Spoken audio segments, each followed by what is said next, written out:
Good morning, guys. How are we all doing? I am Dan from Trading with Dan. This is our Bitcoin Saturday morning update. So if you guys wouldn't mind smashing that like button, we shall go straight over to those Bitcoin 4-hour charts.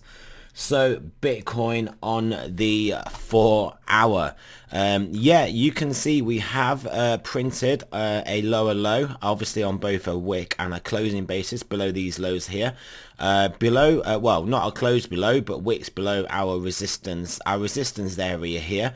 It is pretty apparent now that this descending triangle, based on this bounce that we've got and not breakdown acceleration to the downside, is now quite possibly a descending channel, which is still basically a statistically more likely to break to the upside formation. What I will say though is that this horizontal here is still important, and it is an area, it's not a specific price. And we haven't closed a candle yet below, so we haven't actually closed a candle, a 4-hour candle that is, with a $45,000 handle. So yeah, you could say we haven't broken this horizontal. When we do, we could see the acceleration down, regardless of where this downward sloping trend line is. But obviously, you've got to keep an eye on the upward sloping part of this channel, because clearly that would be a nice level for obviously Bitcoin to close a 4-hour candle above, and then play out a move to the upside, which basically would be back towards this high here, which would be towards the $52,000 level, and then we get to play the game of can we break through this level and establish price action back in this higher range. So yeah, well, you could actually say, for all fairness, a descending channel has a statistically more likely chance of breaking to the upside, albeit we are in a down move, and obviously a descending triangle has a statistically a greater chance of breaking to the downside. So just that simple change in formation does actually make a significant percentage difference between the probabilities of where we could find ourselves going. And obviously, being the optimistic crypto orange coin enthusiasts we are, we clearly want to break to the upside. Another good sign that we have in the crypto market is obviously this Ethereum Satoshi chart. It was looking particularly dicey to me when we had this rejection from up here. We were coming down pretty harsh strongly, and it was looking like, is this going to print a particularly nice looking just from a charting perspective, not nice obviously if we're bullish this asset, but a nice looking head and shoulders. But that has subsequently well, been brought into question with this move back above this important resistance level.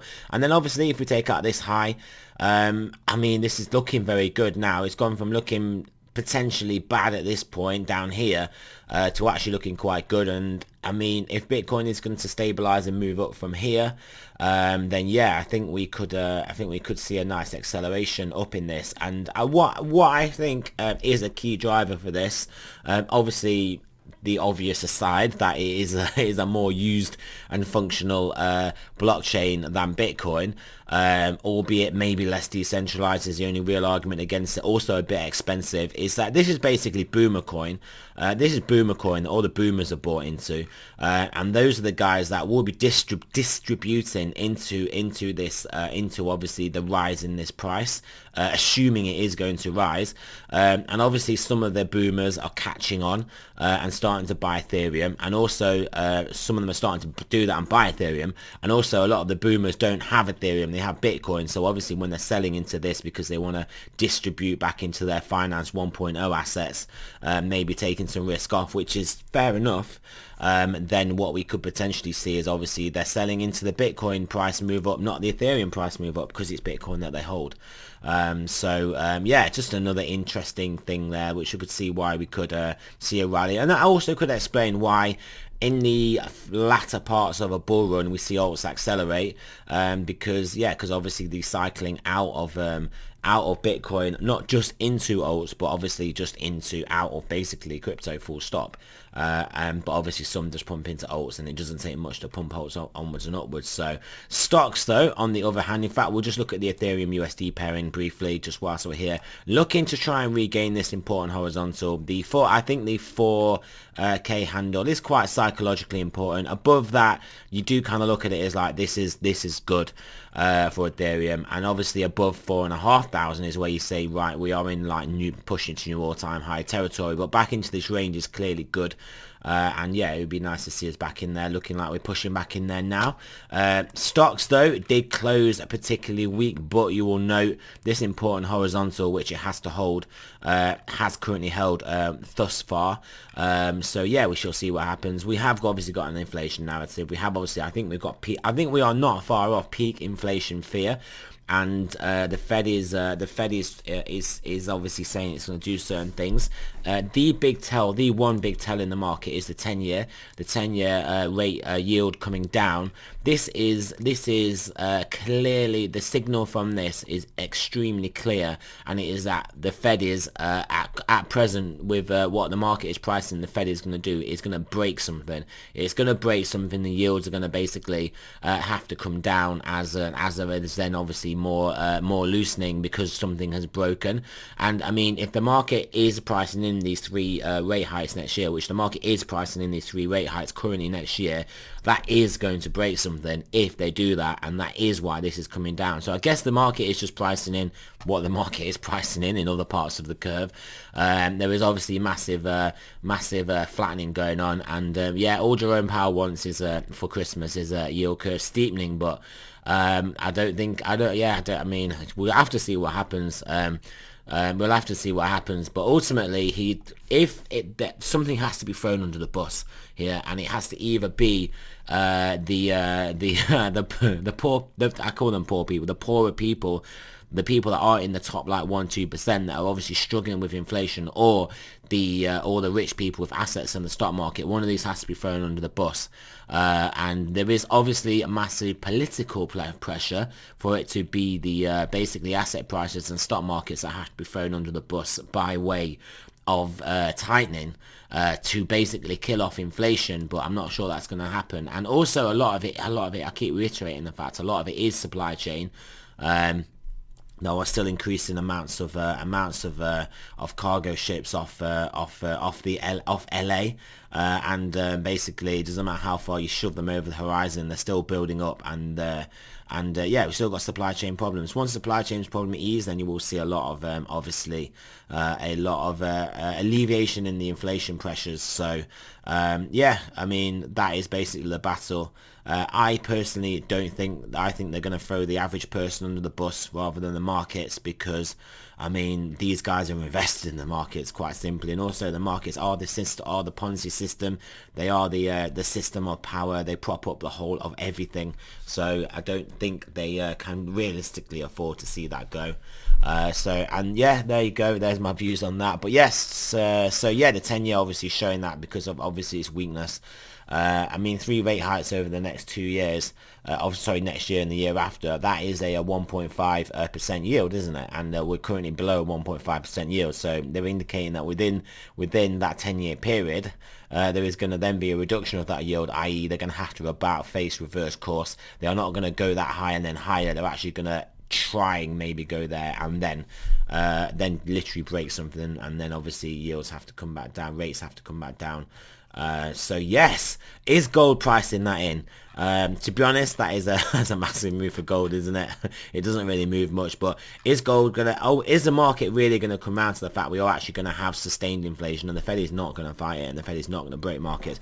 That is what I think it will be the next pivot on the market, and that will see an output that is good for basically Bitcoin and commodities. Basically, it is not as good as the environment of obviously growth increasing and inflation increasing. This will just be stagflation, traditionally called stagflation, with growth decreasing and inflation increasing. But like I said, nonetheless, that is good for Bitcoin. It is not as good for Bitcoin, but it is good for Bitcoin. And if you ask me, it's good. It would be good for 3x out of Bitcoin towards that 150k. So we shall see what happens before something actually breaks.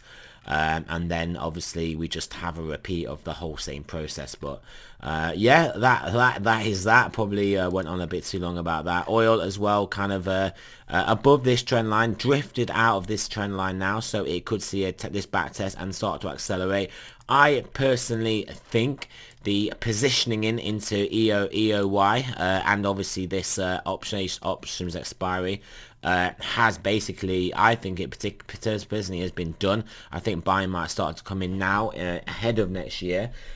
Just completely wild crystal ball speculation there for you guys, but I think this area is going to hold. I think we're going to bounce. We are going to continue upwards. Let's be clear, the Christmas rally that everyone talks about, Santa Claus rally, that rally traditionally is the last 2 weeks of December and the first 2 weeks of next year. So that is about now. So yeah, just bear that in mind when obviously we've seen a weakness and volatility in the first 2 months of December. What else do we want to look at? Yeah, we potentially have problems with Janet Yellen. She may get thrown under the bus, and then we may get Gensler is leveraging is trying to leverage their position to take that role, and they are going to have to placate Senator Senator Warren. I won't call her Senator K word, but and she hates crypto for some reason, because she basically is a socialist, and crypto is, I mean, fundamentally, I think whilst people might see crypto just benefits could benefit people, the average person, better than the top few percent, I think it comes down to fundamentally Elizabeth Warren is a socialist and an authoritarian. She wants more control over everything because she's socialist. You have to have control over everything if you're a socialist, and I think that's why she hates Bitcoin. It's decentralized nature. It's more distributed. Yeah, just decentralized nature. Yeah, the government can't and would struggle to control it. So I think that's why she hates crypto so much. Although she does fucking like the idea of a Fed coin. For them just to basically distribute money to thingy. That may be what this inflation story comes down to. If I was to take a wild speculation, it's not a cure, but the cure to the average person for this inflation, I think, is they just let inflation run high to deflate away the debts for the rich people that, or not the rich people, for the people that are, the debts in the system. They have to have inflation run high, and then what they will then do is helicopter money somehow to the poorest people that are obviously struggling and need that money to survive. That is what I think would happen, and that just increases. That just will result in more inflation, and then more money having to be sent to the poorer people. And yeah, I mean, we know the end result. It's just the path that we're going to take there. Every fiat currency ever has basically returned to its intrinsic value of zero. The dollar will be no different. The pound will be no different. Every currency right now will be no different. And yeah, let's just hope we can learn from these lessons and finally and have a more fairer currency. Maybe a cryptocurrency based one. Who knows? Maybe a precious metals one. Maybe one backed by a basket of commodities, things that the world actually uses. Who knows? Who knows what it will be? We shall all have to wait with bated breath on that one. Dollar having a bit of a bounce here as well. Obviously, this is a risk off trade. Obviously, moving into cash. Whilst we have risk off and weakness in the wider markets. That's obviously what's going on there. So if we see stock markets bounce, expect this retracing the dollar here. At some point, I believe the market is going to understand the Fed can't do anything, and the dollar is going to obviously tank. That is what I envisage.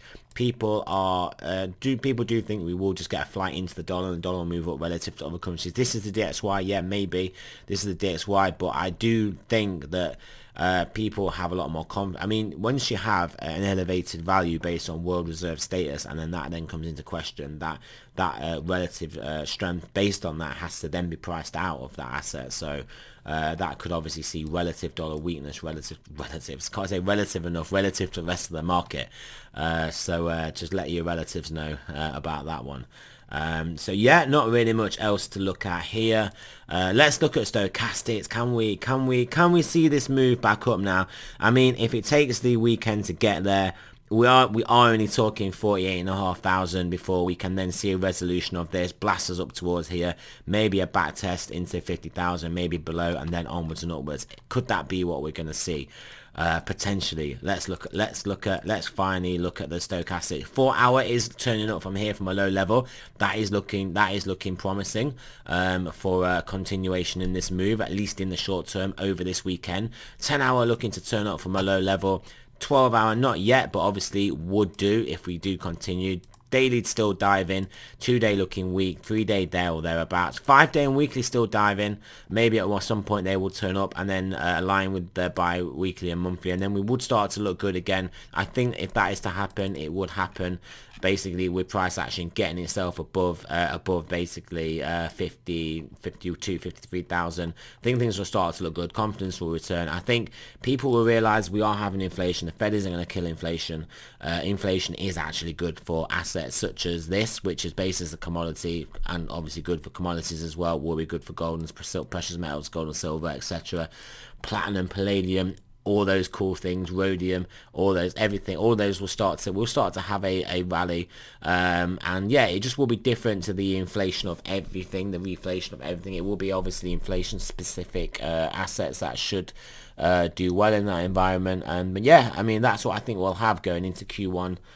Maybe even Q2 next year. I say Q2 on the basis that things just go on for longer than you expect.